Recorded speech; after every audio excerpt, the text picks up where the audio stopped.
अहमदाबाद आते हैं तो गांधी आश्रम आपको आना है या साबरमती आश्रम, जहाँ पर गांधी जी ने 1917 से 1931 तक रहे थे। यहाँ पर आकर आपको बहुत ही शांति की अनुभूति होगी। कोई भी एंट्री टिकट नहीं है। सुबह से 10 से लेकर शाम को 6 बजे तक आप विज़िट कर सकते हैं, लेकिन अर्ली मॉर्निंग या लेट इवनिंग करेंगे क्योंकि अहमदाबाद में मौसम थोड़ा गर्म रहता है।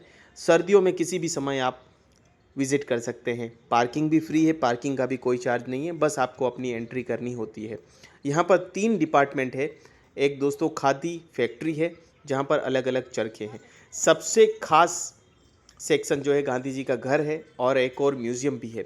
अभी जो ये कुटीर देख रहे हैं, ये बड़ी ही खास कुटीर है। ये विनोबा भावे जी इसमें 2 से 3 साल रहे थे, और एक अंग्रेज महिला जिसने गांधी जी के विचार से प्रभावित होकर इस कुटीर में रही थी। तो इस कुटीर के 2 नाम है। तो ये कुटीर अंदर से देखने में बिल्कुल सामान्य है। तो सोचिए कि क्या हस्ती रही होगी कि आज हम गुजराती होके भी कुछ लोग गांधी जी का विरोध करते हैं, गांधी जी के विचारों का विरोध करते हैं, लेकिन पूरी दुनिया के लोग सबसे पहले अहमदाबाद आते हैं तो यहाँ ज़रूर विज़िट करते हैं। तो आप भी अगर यहाँ नहीं आए हैं तो मेरे ख्याल से आपको ज़रूर आना चाहिए। मैं तो बहुत साल लेट हो गया, लेकिन आपको ज़रूर आना है। बहुत ही आपको शांति की अनुभूति होगी। यहाँ पर गांधी जी जहाँ बैठते थे और खादी से काम चरखा चलाते थे, वो भी आपको यहाँ पर देखने को मिलेगा। अंदर एंट्री नहीं है, लेकिन दूर से आप इस कमरे को ज़रूर देख सकते हैं। इस कमरे के साथ इस पूरे घर को हृदय कुंज कहा जाता है। 1931 के बाद जब साबरमती आश्रम उन्होंने छोड़ा, फिर कभी वो आश्रम नहीं आए। दांडी मार्च यात्रा भी यहीं से शुरू हुई थी। यहाँ पर आपको लगेगा कि कैसे किसी कमरे में गांधी जी आज भी मौजूद है। जैसे मुन्ना भाई में था ना कि गांधी जी मुझे देख रहे हैं, मुझे लग रहा था गांधी जी को मैं महसूस कर पा रहा हूँ। इतने उच्च विचार। दोस्तों मैं कहता हूँ हिंसा करना आसान है, लेकिन अहिंसा के मार्ग पे चलना बिल्कुल ही दोस्तों आसान नहीं है, वो भी बिना किसी पे गुस्सा किए। कस्तूरबा जी की फ़ोटो है, गांधी जी के अलग अलग विचार है, वहाँ यहाँ फ़ोटो है। इनकी ज़िंदगी के सारे अलग अलग माइलस्टोन है, इनके बचपन से लेकर इनके मृत्यु तक के।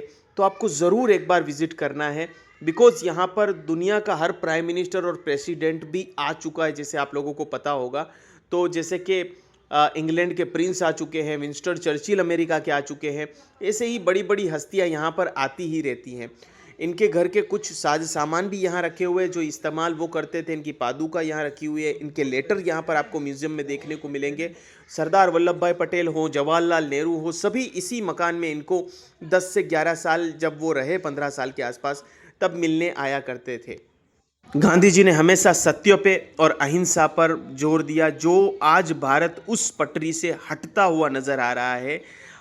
तो अगर हम इस रास्ते पे चलेंगे तो जैसे आज़ादी मिली वैसे ही हम आगे बढ़ेंगे। यहाँ पर यह भी दोस्तों दर्शाया गया है कि महात्मा गांधी महात्मा कैसे बने। महात्मा गांधी को महात्मा की उपाधि नहीं पता तो बता दूं, रविंद्रनाथ टैगोर ने दिया। जब गांधी जी को दोस्तों अरेस्ट कर लिया था अंग्रेजों ने, तब उनका कार्यभार एक मुसलमान ने संभाला था जिसका नाम था अब्बास तैयब, जो कि अब इस देश की गंगा जमुना तहजीब कहीं खो रही है।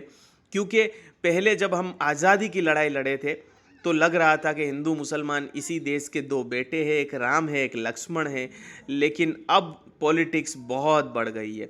लेकिन हमें याद करना होगा कि आत्मनिर्भर का पहला नारा गांधी जी ने ही दिया था, इसीलिए वो खादी को कहते थे आप प्रयोग कीजिए। और यहाँ बहुत विविध तरीके के चरखे रखे हुए हैं, जिससे भारत में बना हुआ कपड़ा भारत में ही उपयोग हो, लोग यहाँ के कपड़े को इस्तेमाल करें, क्योंकि अंग्रेज चाहते थे कि वो हम उनके सिंथेटिक कपड़ों को इस्तेमाल करें।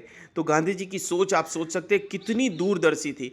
आज अगर भारत सच में आत्मनिर्भर दोस्तों बन गया तो बहुत ही विकसित भारत बन सकता है।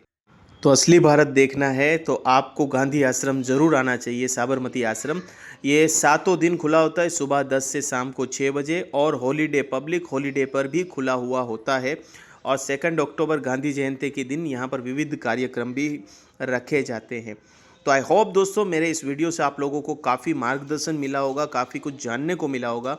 और अगर गांधी जी की ज़िंदगी के बारे में जानना और चाहते हैं तो ज़रूर इस आश्रम में विज़िट करिए। अहमदाबाद गुजरात